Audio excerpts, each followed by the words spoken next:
प्रिय छात्राओं, स्वागत है आज की कक्षा में। आज हम पढ़ रहे हैं पाठ 5 सूक्ति मौक्तिकम के तीसरे पद्यांश को।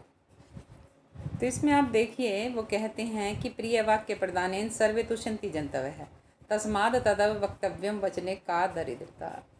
चाणक्य नीति से लिया गया है। इसमें कहते हैं कि मीठे वचन बोलने से सभी प्राणी संतुष्ट हो जाते हैं।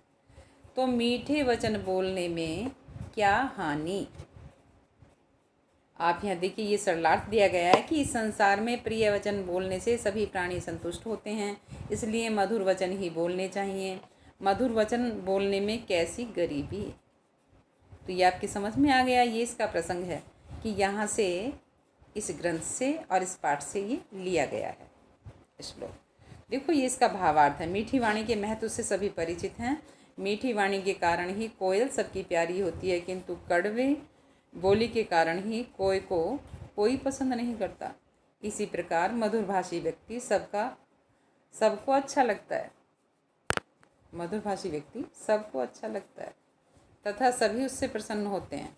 इसलिए मधुर बोलने में व्यक्ति को कंजूसी नहीं करनी चाहिए। तो प्रिय छात्राओं, ये आपकी समझ में आ गया। आगे देखिए श्लोक नंबर 4। पिबन्ति नद्यः स्वयमेव नयम्भः स्वयं न खादन्ति फलानि वृक्षान् नादन्ति सस्यम खलु वारी वाह परोपकाराय सताम विभूतः। ये सुभाषित रत्न भांडागारम से लिया गया है। यहाँ सूक्तिकार कहते हैं कि नदियाँ अपना जल स्वयं नहीं पीती हैं। वृक्ष अपने फलों को स्वयं नहीं खाते हैं। बादल जिन फसलों को वो सींचते हैं, उस अन्न का वो स्वयं प्रयोग नहीं करते हैं। सताम विभूत है, सज्जनों की विभूति, सज्जनों का धन दूसरों की भलाई करने के लिए होता है।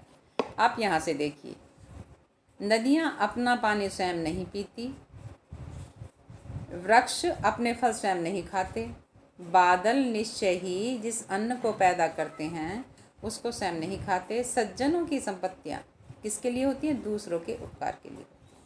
तो प्रिय छात्राओं, ये प्रसंग था इसका, ये संदर्भ, ये है इसका भावार्थ। कि जिस प्रकार नदियों का पानी संसार के जीव और फसलों के काम आता है, जिस प्रकार वृक्ष भी अपने पके हुए फल स्वयं न खाकर दूसरों को अर्पित कर देते हैं, बादल अपना सारा जल पृथ्वी पर इसलिए बरसा देते हैं ताकि अच्छी फसल पैदा हो। इसी प्रकार संत पुरुषों का वैभव या धन संपत्ति दूसरों के कल्याण के लिए होती है। उनका संग्रहित धन दूसरों की कठिनाई में सहायता के लिए ही होता है, न कि स्वयं उसका उपभोग करने के लिए। प्रिय छात्राओं, ये आपकी समझ में आ गया। अब हम चलते हैं श्लोक नंबर 5 पर। गुणेषु एव हि कर्तव्ये प्रयत्न पुरुषै सदा गुणयुक्तो दरिद्रोऽपि नैश्वर्यै गुणै सम। तो ये लिया गया है मृच्छकटिक से, और इसमें वो बताना चाह रहे हैं कि गुणेषु एव हि कर्तव्ये प्रयत्न पुरुषै, पुरुषों के द्वारा कोशिश करके हमेशा गुणों को पाना चाहिए। पुरुषों के द्वारा कोशिश करके सदा गुणों को पाना चाहिए, क्योंकि गुणयुक्त दरिद्रोऽपि न ईश्वरी गुणै सम। गुणयुक्त निर्धन गुणहीन धनवान से अच्छा है, क्योंकि गुणयुक्त निर्धन गुणहीन धनवान से अच्छा है। तो प्यारे बच्चों, ये देखिए, ये इसका प्रसंग है, ये इसका संदर्भ है, ये सरलार्थ है कि मनुष्य को सदा गुणों को प्राप्त करने का ही प्रयत्न करना चाहिए। दरिद्र होता हुआ भी गुणवान व्यक्ति धन संपन्न गुणहीन के समान नहीं होता, अर्थात श्रेष्ठ होता है। यानी कि यदि व्यक्ति गुणवान है, उसके पास धन नहीं है, इसके विपरीत दूसरा व्यक्ति धनवान है, उसके पास गुण नहीं है, तो पहला जो व्यक्ति है जो गुणवान है परंतु धन नहीं है, वह श्रेष्ठ है। ये लिया गया है मृच्छकटिकम से। तो प्यारे बच्चों, ये आपकी समझ में आ गया। आप जो है इसको नोटबुक पर लिख